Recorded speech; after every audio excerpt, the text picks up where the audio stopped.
Yung ginagamit nila. So, parang nasanay din kami. Kapag halimbawa nga yung wala, parang hinahanap din namin kasi malaking factor din yun na parang yung the whole year na, halimbawa ako, pagdating na ng January at marami ng activity na ganyan, maiiwanan mo talaga yung mga estudyante mo na tapos kung merong maghahawak na katulad ninyo, parang isusunod lang doon kasi may MLC din naman kayong susundan at depende sa plano din naman ninyo. Malaking bagay din para sa mga bata yun dahil parang makikihalubilo din sila na hindi lang naman kami. Bali, yung target po kasi namin una po, to share knowledge, syempre po. Then second po, syempre, kung kaya na ma-inspire po namin sila na yun, magpatuloy sa pag-aaral. Then lastly po, yun nga po, makatulong materially kung ano po yung kaya namin ibigay within that period, ibibigay po namin. That's why, inaalam po namin kung ano po yung pinakakailangan na available po sa amin para po maibigay namin sa kanila. Paano yung mga needs na yun? Manggagaling sa school or sarili ninyo?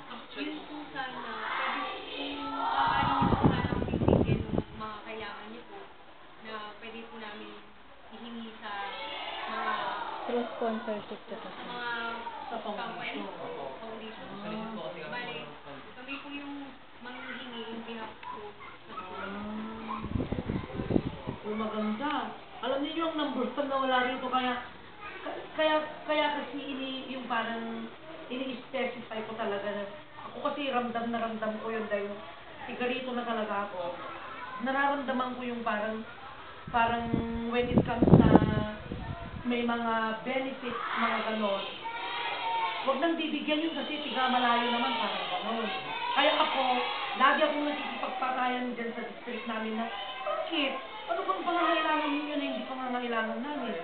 Diba? Kasi, president kasi ako ng Teachers Association ng Dihul Hirona South. Kaya simula nung naupo ako, bakit ganun? Kasi parang nakapanting na yung tenga ko na, bakit kinakain mo na hindi kinakain ng eskwela ko? Ano bang kailangan ng eskwela mo na hindi kailangan ng eskwela ko? Bakit? Nakashoes ba yung anak mo at ako magpakapaalang ang anak ko? Parang ganun yung, ang